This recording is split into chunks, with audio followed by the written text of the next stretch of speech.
Tessa Whitlock Aviva 27 anni e portava un visoio attraverso la sala privata di un ristorante elegante di Chicago. La manigia indurite de 2 turni consecutivi, I capelli color rame raccolti in fretta. I gli occhi grigi abituati a guardare in basso, non purpura, ma perch era sempre stata quella che osservava, e non quella che veniva osservata. De 4 anni versava caffè puntuale, puliva I suoi tavoli, e non aveva mai raccontato a nessuno un solo dettaglio della sua vita. Per questo I colleghi la chiamavano, la snob con lo scarp consumit. E nessuno di loro si era mai presso la briga di scoprire che ogni mercoledì sera, dopo la chiusura, Tessa corriva a un corso di lingua dei segni al centro comunitario, per poter parlar con il fratellino che, anni prima, aveva perso part dell'udito a causa di una febbre. Fu proprio per questo che, quel giovedì sera, quando Brett, il capo sala risentito, la assignò a servire il client più temuto del locale, con quel mezzo sorriso che passiva tra tutto il gruppo. Le vide solo gli occhi che si illuminavano, come se avessero già deciso qualcosa su di le senza cedere. Il client era Salvatore Marchetti, 33 anni, alto e con le spalle larghe, I capelli scuri pettinati all'indietro con qualche filo di argento precoce alle tempi, una lieve cicatrice lungo lo zigomo sinistro. E occhi così immobili da sembrare freddi. In tutto il ristorante si sussurrava che Salvatore governasse la malavita del West Side, che venisse ogni giovedì da solo in una stanza chiusa, lasciasse mance genros e non rispondesse mai una parola a nessuno. Dicevano che fosse arrogant, che fingesse di essere sordo solo per sembrare importante. Ed era esattamente lo scherzo che Brett e la sua squadra avevano organizzato, spingere la cameriera più povera del gruppo in quella stanza e appostarsi dietro la porta di servizio per guardarla venire ignorata dal boss, finché non fosse fuggita umiliata. Quello che nessuno di loro immaginava era che Salvatore non stesse fingendo affatto. Non sentiva un solo suono da quando l'esplosion che gli aveva tolto il padre, 15 anni prima, gli aveva tolto anche l'udito. Leggiva il labial su ogni volto che gli si pareva davanti, e custodiva quel segreto come se la sua vita ne dipendesse, perché nel suo mondo una debolezza scoperta equivaliva a una condanna a morte. Così, quando Tessa posò il visoio, les il menu e non ricevette alcuna risposta, si bloccò solo per un paio di secondi. Poi, in vez di crawler come tutto il gruppo sperava, guardò Salvatore dritto negli occhi, alzò le mani colos e cominciò a affermare, lenta e chiara, Buonasera, sono la sua cameriera stasera. Cosa desidera? E per la prima volta dopo anni, una straniera stava parlando a Salvatore Marchetti nella sua lingua. La testa del boss scattò all'improvviso. Quello sguardo glaciale si spezzò a metà, e dietro la porta di servizio, tre facchi sogghignanti si connorsero nella confusion, incapaci di capire cosa significassero che movimenti del mani. Il loro piccolo spettacolo per umiliare una povera ragazza era sfuggito al loro controllo, lasciandoli profondamente frustrati e decisi a sorvegliarla ancora più da vicino nelle settimane venire. Completamente ignari che quello fosse solo l'inizio di qualcosa che, alla fine, li avrebbe zittiti tutti quanti. Se credi che la dignità di una persona non debba mai diventare la battuta di qualcun altro, metti like a questo video, così questa storia potrà raggiungere più persone. Condividetelo con qualcuno che secondo voi ha bisogno di sentirla oggi. E non dimenticate di iscrivervi per non perdervi la prossima storia di guarigini che racconteremo. Quella sera nella stanza privata si concluse come ogni altro turno.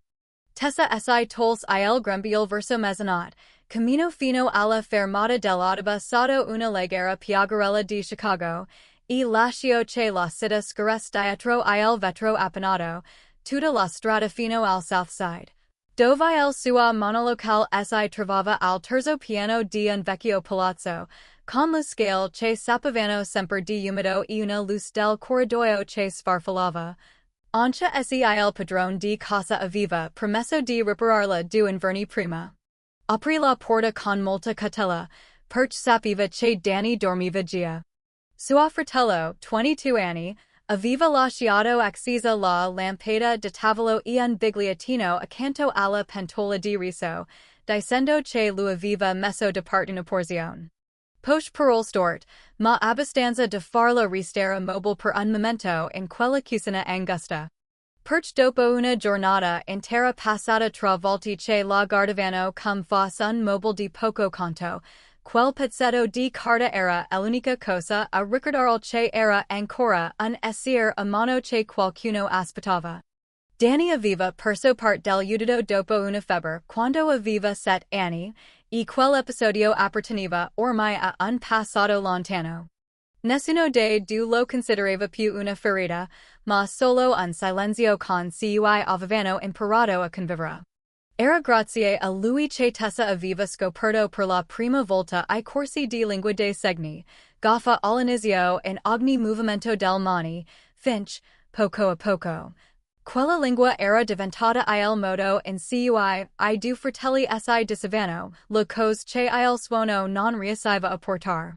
Ricordava ancora la sensazione della prima volta in cui Danny aveva capito completamente una frase fermata da lei ed era scoppiato a ridere. Una risata diversa da tutte le altre. Da quel momento, Tessa aveva capito che le conversazioni più profonde volte non hanno bisogno di un solo suono. Loro madre era morta anni prima, dopo una lunga degenza in ospedale, mentre il padre aveva cercato risposte sul fondo del bottiglie di liquor, per poi un giorno non tornar più, in silenzio. Tessa non raccontava spesso queste cose nessuno, non perch ne vergonas, ma perch aveva imparato presto che ogni pezzo della sua vita consegnato agli altri poteva diventare qualcosa con cui la definivano. Così li metteva via, come vecchi cart in fondo a un cassetto. In quel cassetto si erano ancora le facture dell'ospedale dai tempi in cui sua madre era malata, facture che continuava a pagar poco a poco, ogni mese. Che numeri erano un'ombra che si portava dietro, ma si era così abituata da non lasciarsi più pigar. Lavorava semplicemente du turni, raccoglieva ogni delero di mansia e aneva avanti. Il fatto che avitas I pettegolezzi dopo il turno e I drink notturni non faceva che alimentar il risentimento della cucina, consolidando la sua fama di persona che semplicemente non apparteneva a quel posto. Nessuno di loro si fermava a citarsi di una persona che finiva di lavorare a mezzanotte e si ripresentava presto la mattina dopo per un altro turno, avrebbe dovuto trovare il tempo o I soldi per che piccoli piaceri. Vedevano il suo silenzio e si affrettavano a chiamarlo freddezza, mentre la verità era che Tessa non era mai stata fredda. Era solo prudente. Perch si era stato un tempo in cui si era fidata di qualcuno, e quell'unica volta lui aveva insegnato una lezione che non voleva imparare di nuovo. Tenere le distanze non era per lei un atteggiamento, ma una regola di sopravvivenza. Un muro costruito non per allontanare gli altri, ma per proteggere la parte più fragile che le restava dentro. Quella notte si sedette al tavolo della cucina e mangiò in silenzio la porzione di riso che Danny lui aveva lasciato, ormai fredda. E dopo quella che lui sembrò un'eternità, la sua mente non era vuota come al solito, perch durante tutto il tragitto verso casa aveva continuato a pensare agli occhi dell'uomo nella stanza privata. Occhi che all'intero ristorante cesserava fossero freddi come il ghiaccio, ma nei quali lei aveva visto qualcosa di molto diverso, nel momento in cui aveva alzato le mani e gli aveva parlato nella sua lingua. Non capiva perch avesse scelto di spingerla in quella stanza, ne sapeva ancora che dietro lo spiraglio della porta tre facchi erano rimasti ad aspettare di vederla crawler. Sapiva solo che, per qualche breve minuto, un estraneo alla viva guardata, non come un aghetto, ma come un essere umano, e quello, sebbene non osasse ancora chiamarlo per nome. Essa era insinuato come un piccolo raggio di luce dentro le mura che aveva impiegato tanto tempo a costruire. Levo I piatti, spence la luci, essi fermo accanto alla finestra a guardar la strada bagnata di piaggia sfumata dalla luce gialla dei lampioni, essi dis che il giorno dopo sarebbe andata al lavoro punctuale come sempre. Avrebbe pulito I tavoli, e sarebbe rimasta chiusa come sempre. Ma anche mentre lo pensava, sentiva vagamente che qualcosa aveva cominciato a muoversi molto lentamente, come una porta che si apre di uno spiraglio prima ancora che qualcuno decida essi spalancarla del tutto. Il mercoledì sera era l'unica notte della settimana in cui Tessa si concedeva di uscire dal ciclo dei due turni. Era la sera in cui andava al corso di lingua dei segni al centro comunitario, in fondo a una via tranquilla del South Side. Una vecchia sala con sedie di plastica disposta in cerchio una lavagna ancora vagamente macchiata di vecchio inchiostro, ma per lei era quasi l'unico posto dove sentiva di poter respirare. L'insegnante era una donna sorda di nome Adeline, che non insegnava mai la lingua dei segni come un elenco di movimenti da memorizzare, ma come una lingua fatta di respiro, sfumature, espressioni del viso e silenzio. Spesso diceva, con le mani, che le mani sanno raccontare le cose che la gola tien nascost. E Tessa ricordava quella frase perché era più vera per lei di quanto avesse mai messo. Non era una lingua celta per curiosità. Era stata un'ancora di salvezza, forgiata nel silenzio successivo alla malattia infantile di suo fratello, l'unico ponte rimasto per attraversare il suo silenzio che si allargava sempre di più. Tessa, che allora era solo una bambina di qualche anno più grande di lui, si era fermata davanti alla stanza dove sedeva suo fratello, e aveva capito che essi non avesse trovato un altro modo per parlar con Danny. La distanza tra loro sarebbe cresciuta anno dopo anno. Ed era quello che la spaventava più di ogni altra cosa, più della povertà, più del lung naughty. Così aveva cominciato a imparare, goffa e silenziosa, de vecchi libri presi in prestito in biblioteca, poi de corsi gratuiti come quello. Quel prime difficoltà avevano plasmato tutto il suo mondo, costringendo lei e Danny a diventare l'uno il rifugio dell'altra, in una casa silenziosa. Tessa non raccontava queste cose alla classe. Li non aveva bisogno di raccontarle. Le persone si capivano attraverso uno sguardo, un gesto, una pausa al momento giusto. E in quella comprensione senza parole, trovava un pezzo che la lunga giornata fuori, non lo aveva mai dato altrove. Quella sera, Adeline fermò una domanda a tutta la classe, chiedendo cosa spingesse ognuno a restare fedele a questa lingua difficile. E quando arrivò il turno di Tessa, le alzò le mani e raccontò lentamente che imparava per poter, ogni sera al ritorno a casa, chiedere ancora a suo fratello com'era andata la giornata e ricevere una risposta completa, non solo un cenno di passaggio. Che imparava perché Danny non dovesse mai sentirsi abbandonato da solo nel proprio silenzio. Quando abbassò le mani, all'intera stanza restò immobile per un istante. Adeline la guardò a lungo, poi fermò che Tessa non stava solo imparando quella lingua, stava mantenendo una promessa. E Tessa sentì la gola stringersi, perché era esattamente quello che non aveva mai nominato, ma che portava dentro di tutti quegli anni. La lingua dei segni aveva ormai smesso di tempo di essere un'abilità che praticava. Era diventata la sua seconda lingua, una parte di cio che era, la parte che nessuno al ristorante conosceva, la parte che teneva nascosta come un gioiello infilato nella tasca di un capato consumato. Quella notte, sola via di casa, ripenso alla sera di giovedì precedente, all'uomo nella stanza privata, al momento in cui aveva alzato le mani per parlargli. Capi che era la prima volta che la lingua tenuta solo per Danny Esiva all'esterno e raggiungeva un estraneo. Stranamente, questo non le did la sensazione di aver perso qualcosa.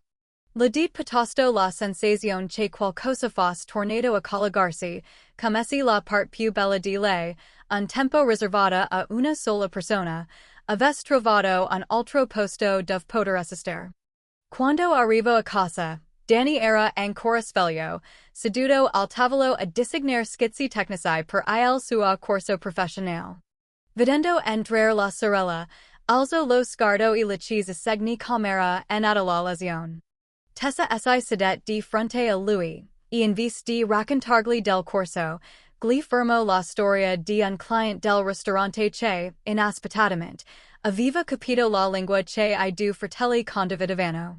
Danny inarcò le sopracciglia incuriosito, poi rise e la prese in giro a Segni, dicendo che finalmente qualcun altro al mondo poteva parlare come faceva lui. Tessa rise con lui, una risata leggera e rara. Ma anche dentro quel momento caldo, non poteva sapere che quella serata di giovedì, apparsa così casuale, era in realtà una trappola preparata in anticipo. E che le persone al ristorante avevano osservato il suo ingresso in quella stanza con un'intenzione che lei non aveva ancora scoperto. Man mano che quel serate del giovedì nella stanza privata diventavano un'abitudine tranquilla, lo shock iniziale del loro primo incontro si dissolveva in un legame confortable. L'uomo seduto a capitavola non la guardava più come una semplice cameriera, e lei non lo vedeva più come un estraneo distante. Lui posava il bicchiere molto lentamente, e settimana dopo settimana le loro conversazioni crescevano in modo natural. Ogni movimento del su mani era fermo e preciso, come qualcuno che avesse vissuto abbastanza a lungo nel silenzio da trasformarlo in una lingua fatta della propria carne. Tessa, che una volta si era irrigidita per il nervosismo, ora si ritrovava a parlar liberamente della propria vita, rispondendo che aveva imparato quella lingua per parlar con il fratello minore. Qualcuno che viveva anche lui in un mondo con meno suoni degli altri. Salvatore nuova senza pietà, senza una di quelle esclamazioni vuote che la gente faceva di solito sentendo storie simili. Tessa ricordava come, durante una del prime sera insieme, lui avesse fermato che lei era venuta lì per servire, non per essere mandata come una pedana. Una frase che lui aveva fatto capire quanto quell'uomo fosse più acuto dell'apparenza fredda di cui l'intero ristorante s'osservava. Durante la cena, Tessa fermava I piatti del menu, e quando una volta accennò per sbaglio che la zuppa si era probabilmente raffreddata perché lasciata troppo a lungo sul bancone, Salvatore alzò un sopracciglio e rispose con le mani che tanto lui non sentiva comunque I rumori di tutta questa città. Quindi una sciotola di zuppa fredda si lamentava un po', nemmeno quello lo avrebbe sentito. Erano pari. Tessa scoppiò a ridere, la risata sfugata prima che potesse fermarla. Una risata vera, che si lasciava andare in quel posto di lavoro dopo tanti mesi, perché non si aspettava che l'uomo temuto di tutti nascondesse un umorismo così secco e furbo dietro quel volto calmo. E quella risata fu come un sasso lanciato sulla superficie immobile di un lago tra loro. Salvatore vide il suo sorriso, e qualcosa nei suoi occhi si ammorbidì. Come se la freddezza glaciale di cui aveva sentito tanto parlar fosse solo il guscio esterno di qualcuno troppo abituato a non aver nessuno disposto a parlargli davvero. Il servizio che avrebbe dovuto durare solo 5 minuti, prendere l'ordine e assire, ora si allungava regolarmente molto di più.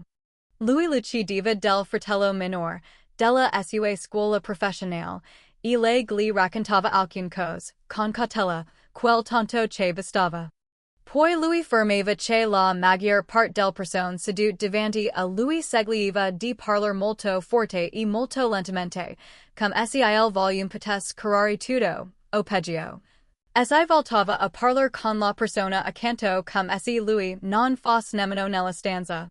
Tessa osservava la su mani con attenzione, rendendosi conto che quello che descriveva era esattamente ciò che le preveva ogni giorno in quel ristorante, la sensazione di essere present proprio lì. Eppure ancora invisibile in qualche modo. Due stranieri in una stanza privata avevano improvvisamente trovato l'uno nell'altra una lingua condivisa più ampia dei semplici movimenti del mani. La comprensione di due persone abituate a essere guardate senza essere davvero viste. Nel frattempo, dall'altra parte della porta, dove uno spiraglio stretto si apriva verso il corridoio di servizio, le tre facce che si aspettavano una scena umiliante e irripetibile diventavano sempre più frustrate. Erano rimasti con I loro mezzi sorrisi, in attesa che la povera ragazza inciampasse. Ma settimana dopo settimana, tutto ciò che vedevano erano due paia di mani che si rispondevano con un ritmo fluido, la risata di qualcuno che erano sordi avreb pianto, e lo sguardo di un boss che tutti credevano freddo.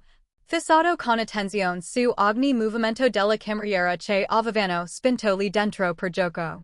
Uno di loro dit una leggera gomitata a un altro. Nessuno disse nulla. E uno per uno si ritirarono in silenzio da quello spiraglio nella porta, portando con sé la frustrazione crescente di chi ha messo in scena uno spettacolo, solo per vederne sfuggire il finale in modo definitivo. Dentro, Tessa era completamente ignara del pubblico malevolo appena disperso. Sentiva solo il tempo passare stranamente veloce, e quando finalmente usci dalla stanza per tornare al lavoro, non aveva idea che la serata che pensava fosse solo un turno ordinario avesse silenziosamente cambiato qualcosa di molto grande. Non solo dentro di lei, ma anche dentro l'uomo che tutti credevano completamente chiuso in fondo al corridoio. La sensazione di sollievo e calore di quella stanza privata rimase contessa per il resto del turno.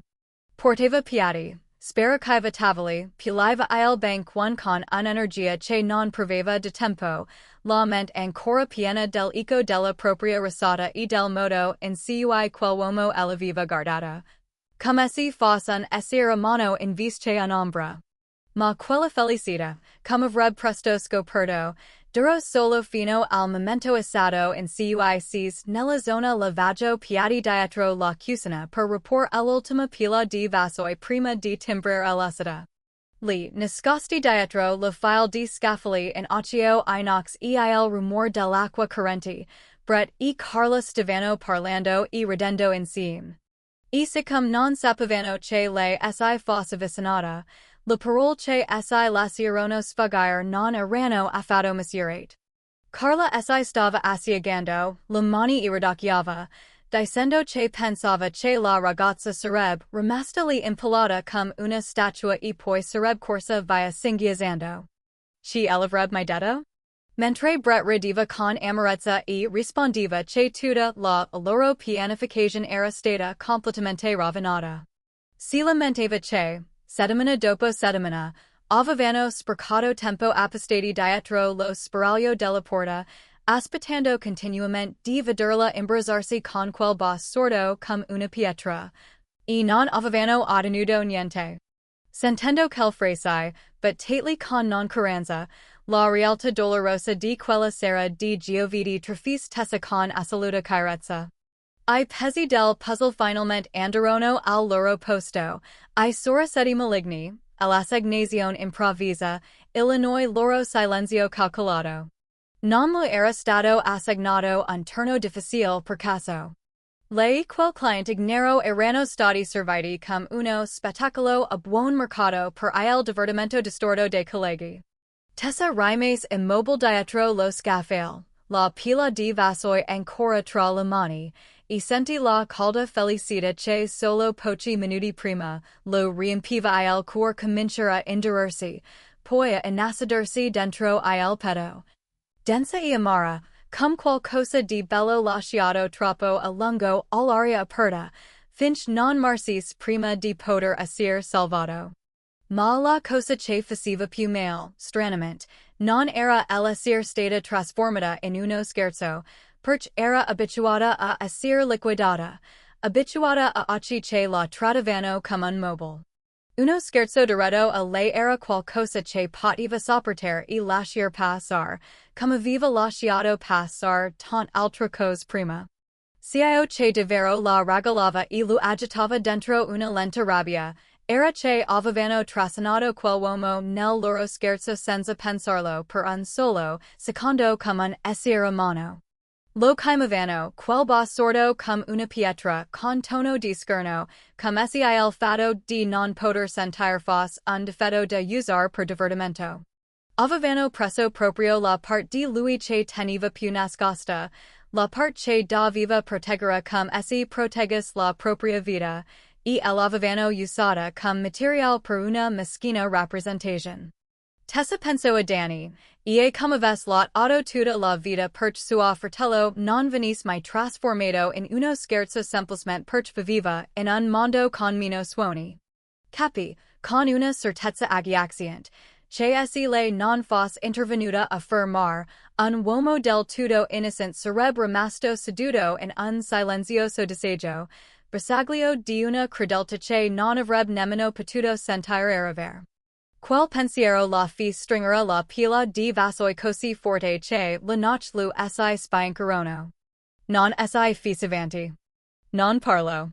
Non fis capire bret e Carla di aver sentito tutto, perch sapeva che la rabbia dentro di lei, essi rilasciata in quel momento, sarebbe diventata solo un litigio rumoroso destinato a svanire senza cambiar nulla.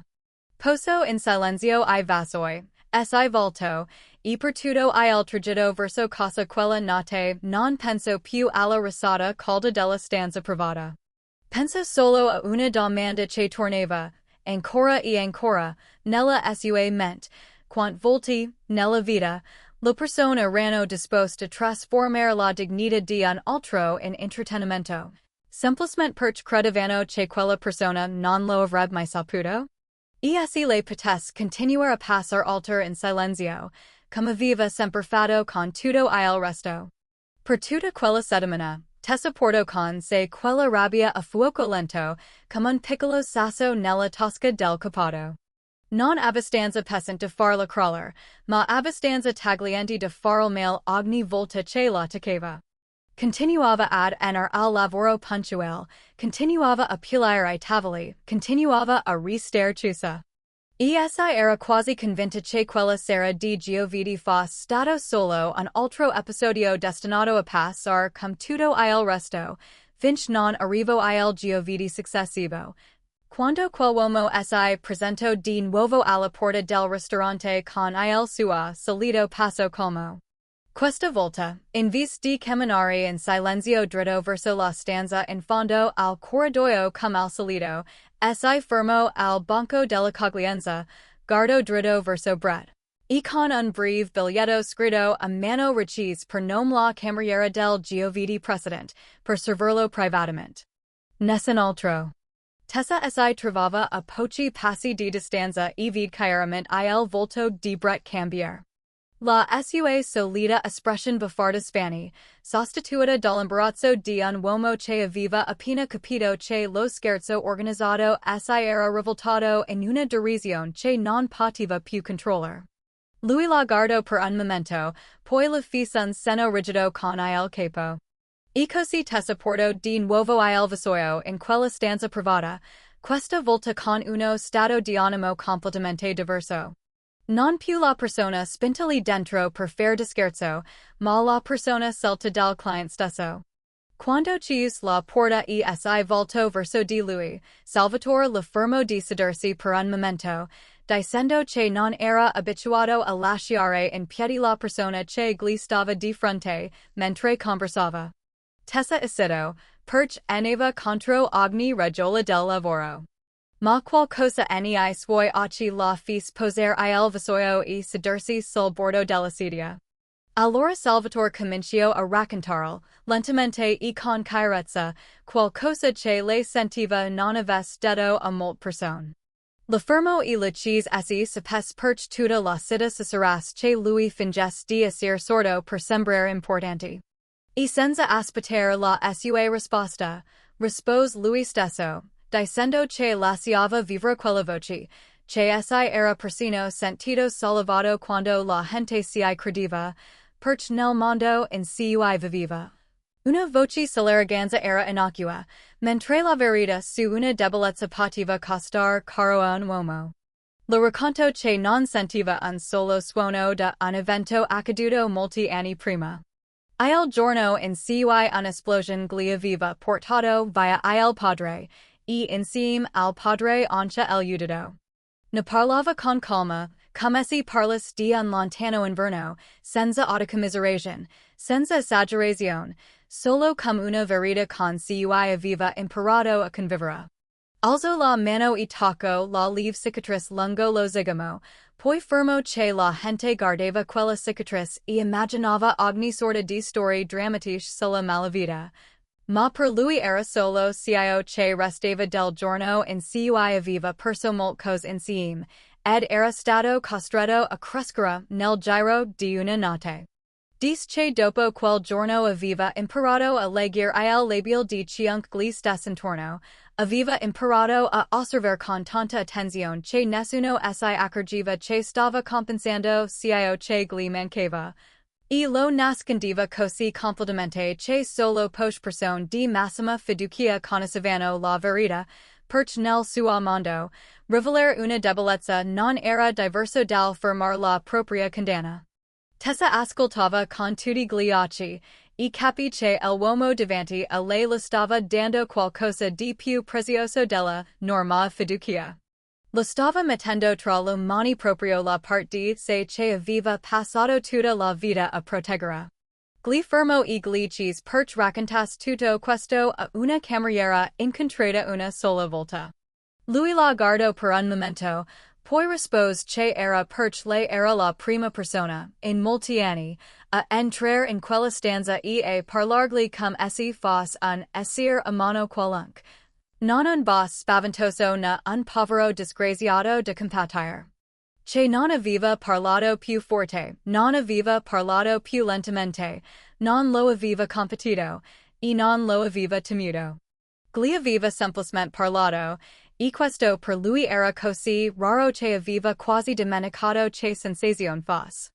Mentre lo diceva, l'angolo della sua bocca si saliva leggermente in un sorriso piccolissimo, il noi primo sorriso che Tessa avesse mai visto su quel volto freddo. Un sorriso fugace, ma sufficient a farlo sentire che il muro tra loro si era spostato ancora un poco. E in quel momento capì che la rabbia portata con sé per tutta la settimana non si era ammorbidita. Si era solo trasformata in qualcos'altro, un desiderio silenzioso che quell'uomo, chiunque fosse nel mondo esterno, meritas di essere trattato con più gentilezza di quanta gli ne avessero mostrata lo persone nascoste dietro lo spiraglio della porta. Dopo quella sera di giovedì, qualcosa che Tessa non si aspettava cominciò a svilupparsi silenziosamente intorno a lei. Perch il fatto che il client più potente e misterioso del ristorante avesse richiesto specificamente una sola cameriera non era il tipo di cosa che potesse restare nascosta a lungo in un posto dove le persone vivevano di sicuri. Nel giro di pochi giorni, il modo in cui I colleghi la guardavano era cambiato. Non era più solo lo sguardo present che una volta riservavano alla piccola snob spelacchiata, ma qualcosa mescolato a curiosità, assai attento, e in alcuni gelosia. Cominciarono a notare che ogni giovedì sera veniva chiamata nella stanza in fondo al corridoio, che six restava molto più a lungo di quanto richiedesse un servizio ordinario. E che quando assaiva aveva sul viso una strana calma che non riuscivano a spiegarsi. La persona più irritata di quel cambiamento era proprio Brett. Il suo schema crudele si era ritorto contro di lui in modo spettacolare. In vista di spezzare lo spirito di Tessa per una risata condivisa, l'aveva involontariamente elevata. E osservar proprio la donna che aveva cercato di umiliare diventare la confidente preferita del client più temibile del ristorante gli logorava l'orgoglio giorno dopo giorno, mentre lui, El uomo che aveva sempre presente di aver il diritto di organizzare tutto in quel posto, veniva guardato dritto in faccia di quello stesso uomo senza ricevere nemmeno una parola in risposta. Il sentirsi ignorato sul proprio territorio alimento in lui un profondo risentimento. E Brett comincio a fare cio che la gente orgogliosa spesso fa quando non supporta di vedere qualcuno che disprezza salire più in alto di lei.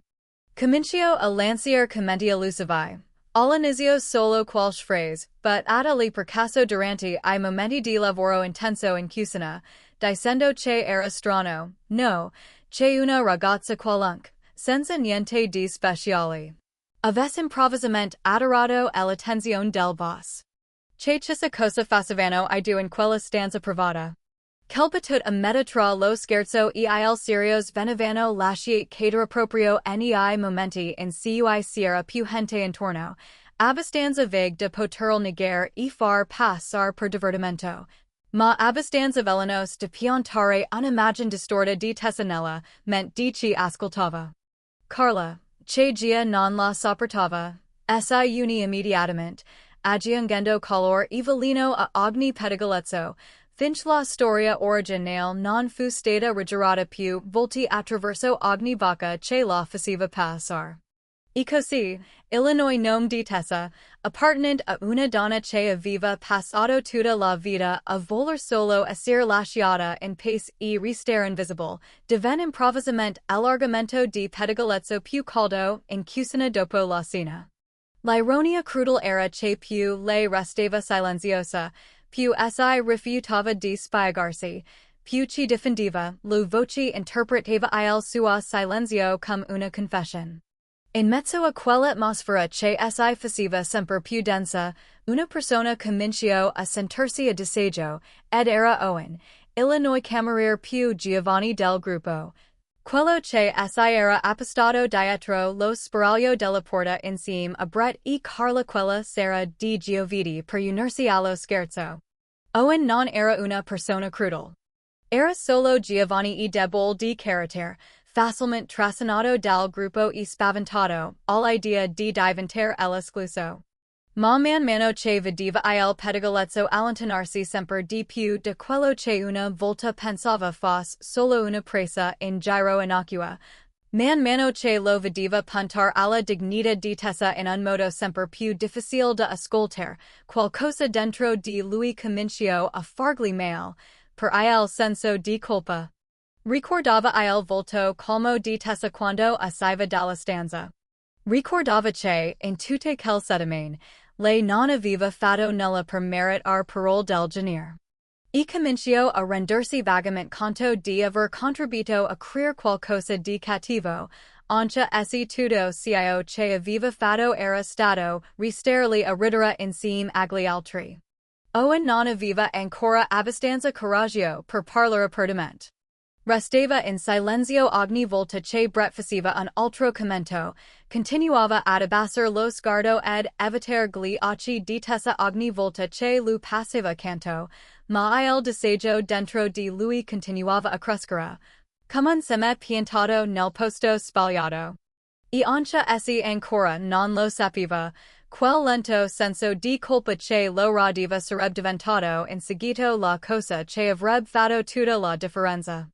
Per ora, in cucina, sempre più soffocante di giorno in giorno per I Sassuri, Tessa continuava a fare il suo lavoro in silenzio, senza ancora sapere che la tempesta di pettegolezzi appena scatenata da Brett era solo all'inizio, e che presto l'avrebbe costretta a seguire tra continuare tessera, come aveva sempre fatto.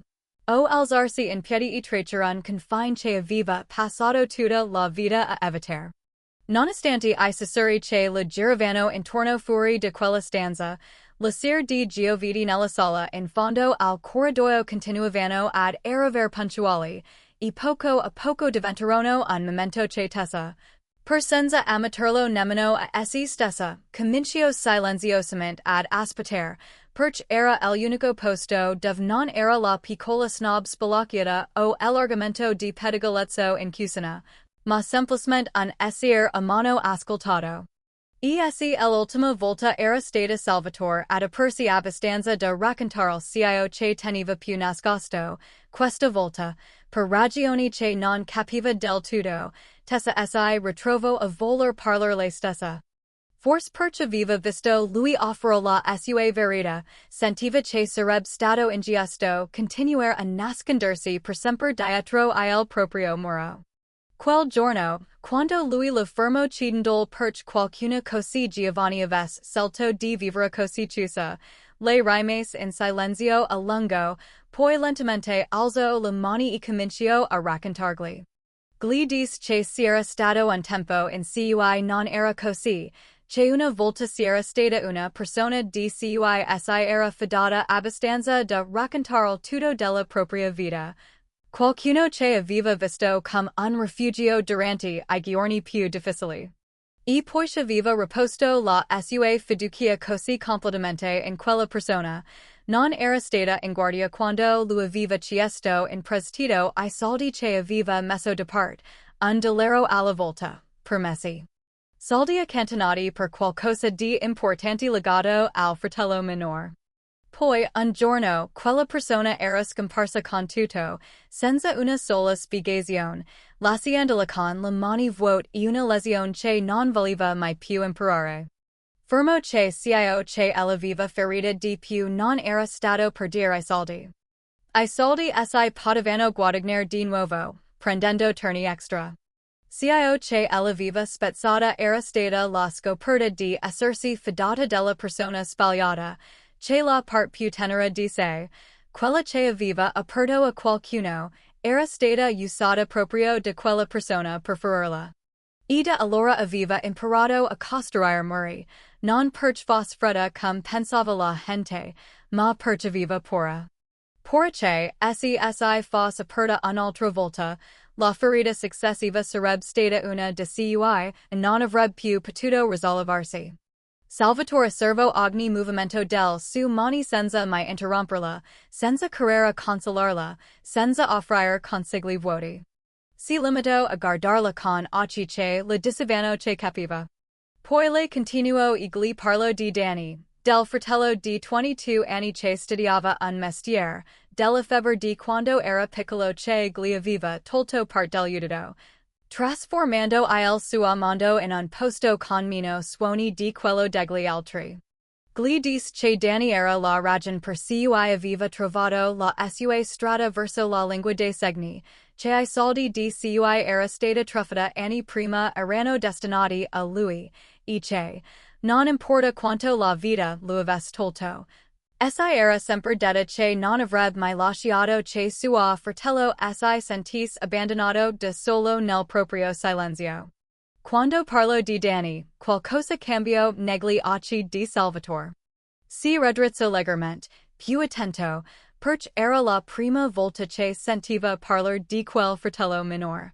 Della vera ragione per cui una povera cameriera potesse essere fluente proprio nella lingua che lui era stato costretto a vivere per tutta la vita. E capì che le sue mani parlanti non erano un fortunato caso, ma il risultato di anni di amore silenzioso. Salvatore alzò le mani e fermò una frase che Tessa avrebbe ricordato a lungo, che la maggior parte del persone credeva che ascoltare partness alla orecchi. Ma lui sapeva meglio di chiunque altro che si erano persone capaci di sentire ogni suono del mondo e non ascoltare mai veramente un altro essere umano. Mentre si erano altre che non sentivano un solo suono e tuttavia ascoltavano più chiaramente di chiunque altro. Quando finì di fermare, entrambi cadero in silenzio. Un silenzio per niente imbarazzante, ma stranamente caldo.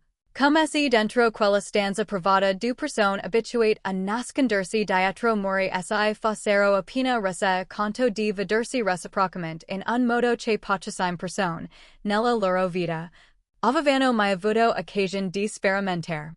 Du fare di due vite diverse. Una chiusa perché la sua fiducia era stata tradita, l'altro solo in mezzo al proprio potere. Eppure, quando si riflettevano l'uno nell'altra, non approfondivano il dolore. Stranamente, lo alleviavano un poco. E tessa lascio quella stanza quella sera con una sensazione che non preveva da moltissimo tempo, la sensazione che forse non ogni porta aperta portasse a una nuova ferita, che forse esistevano ancora, in questo mondo. Persone per cui valeva la pena scavalcare il proprio muro, persone di cui fidarsi ancora una volta. Il calor che tessa porto a casa de quella stanza privata quella notte non sopravvis a lungo a cio che l'aspettava al ristorante. Perch mentre lei aveva trovato un posto dove veniva ascoltata, fuori, sotto la mano di Brett, I susurri iniziati come insinuazioni non si fermarono più a semplici illusioni, ma si trasformarono rapidamente in qualcosa di molto più velenoso. Brett non si limitava più a lasciar cadere qualche battuta a meta scherzo in cucina. Comincio a spingere che commenti nella chat di gruppo dello staff, dove tutti potevano leggerli e nessuno osava porsi.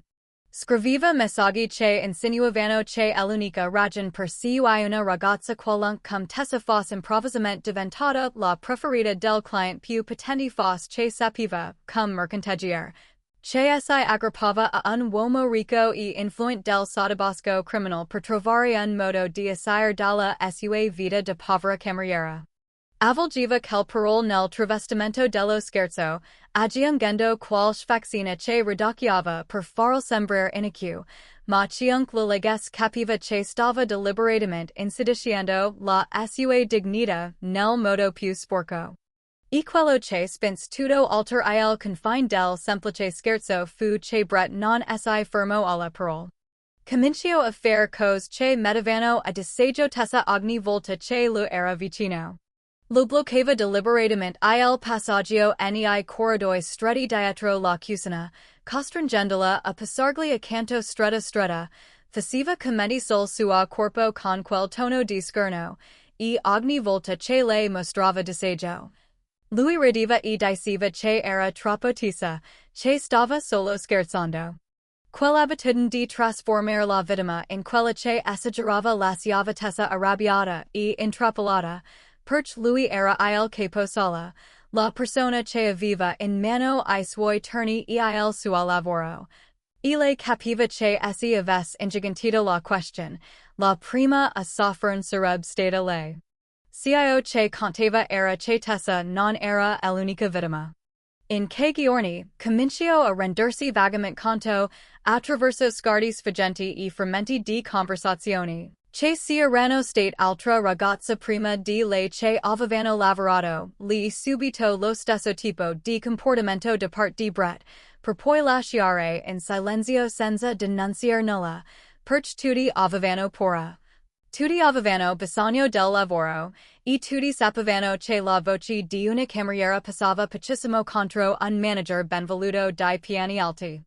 Quella verità non detta copriva l'intero ristorante con un'atmosfera soffocante che la gente seguiva di vivere in silenzio. L'umore durante I turni cambiava gradualmente. Alcuni colleghi che una volta erano solo indifferenti ora guardavano tessa con un misto di pietà e distacco, come se fosse un problema di tenere a distanza. Altri credevano alla parole di Brett e facevano commenti alle sue spalle. E tessa, che aveva passato tutta la vita volendo solo restare invisibile, si ritrovava ora al centro proprio di cio che temeva di più, attenzione avvelenata di malizia. In mezzo a tutto questo, Owen era il più tormentato. Leggeva ogni messaggio postato da Brett nella chat di gruppo e sentiva lo stomaco stringersi, perch sapeva che quelle parole erano buggy. Aveva visto con I propri occhi quanto silenziosamente e decorosamente tessa avesse lavorato tutti che mesi, e conosceva anche il vero Brett dietro quella maschera allegra. Ricordava quella sera di Gioviti, quando lui stesso era rimasto dietro lo spiraglio della porta a ridere insieme agli altri, e più si pensava, più si disgustava di essi stesso per aver trattato l'umiliazione di un altro essere umano come intrattenimento. Il senso di colpa di Owen non era più una sensazione vaga. Era diventato un peso real che gli premeva sul petto ogni volta che andava al lavoro. Comincio a prestare attenzione in silenzio, a ricordare cosa diceva e faceva Brett, anche se non sapeva ancora per cosa stesse conservando che dettagli. Non aveva ancora abbastanza coraggio per schierarsi pubblicamente dalla partitessa, temeva ancora il prezzo che avrebbe potuto pagare per essersi opposto a qualcuno più potente di lui. Ma qualcosa dentro di lui era cambiato in modo irreversibile. Non riusciva più a fingere che quello che stava accadendo fosse solo uno scherzo innocuo. E nel profondo, sapeva che sarebbe arrivato il momento in cui sarebbe stato costretto a seguire tra continuare a tessere per porre o farsi avanti e dire la verità che teneva dentro. E Tessa, entrando ogni giorno nel ristorante in mezzo a quegli scarti e pettegolezzi, si stava avvicinando anche lei al giorno in cui non avrebbe più potuto sopportare un altro momento di tutto questo. Il giorno in cui Tessa non riuscì più a sopportarlo arrivò infine un pomeriggio in cui sis nella cantina dei vini sul retro per prendere altri bottigli per il turno serale. Mentre sollevava una cassa, Brett e Carla lo bloccarono la strada uscita, I volti contorti in che familiari sorrisi buffardi, mentre lanciavano un altro commento casuale sul su visite notar nella stanza privata. Si aspettavano che lei abbassasse lo sguardo e passasse accanto a loro in silenzio come sempre. Invece, Tessa posò a terra la cassa di vino con un colpo secco, si piantò sul posto, e per la prima volta dopo tanti mesi guardò Brett dritto negli occhi. La sua voce non era un grido, ne conteneva lacrime, ma era così lenta e decisa che I sorrisi buffardi suoi loro volti si congelarono all'istante. Dis loro che sapeva de sedimane della trappola crudele che avevano organizzato quella sera di giovedì, e che aveva sentito ogni parola amara che si erano scambiati alle sue spalle. Non fece un passo indietro. Fece un passo in avanti, costringendo Brett un goffo passo all'indietro contro gli scaffali di legno. Brett aprì la bocca, pronto a strammatizzare e a tirare fuori la sua solita battuta sul perch le ne facesse un tal dramma, che stavano solo scherzando. Ma Tessa non lo lasciò finire. Lo guardò dritto negli occhi e disse che non era venuta lì per discutere se fosse stata ferita, perch uno scherzo diretto a lei era qualcosa che era abituata a sopportare e a lasciar passare. Quello che non poteva lasciar passare, quello che ella aveva spinta a fermarsi, lì e a dire quelle parole, era che avevano usato l'incapacità di sentire di una persona come qualcosa con cui divertirsi. Dice che avevano chiamato quell'uomo il Boss Sordo come una pietra con tono di scherno, come se il fatto che vivesse in un mondo con meno suoni fosse un difetto de trasformare in battuta. Senza pensarlo per un solo secondo come un essere umano. Dice che se lei non avesse per caso saputo la lingua dei segni quella sera, la persona lasciata seduta nel disagio non sarebbe stata lei ma lui. Un uomo trasformato da un gruppo di persone nascoste dietro una porta nel centro di uno scherzo di cui nemmeno sapeva di essere bersaglio. E quello non era scherzare. Quella era crudeltà travestita di divertimento.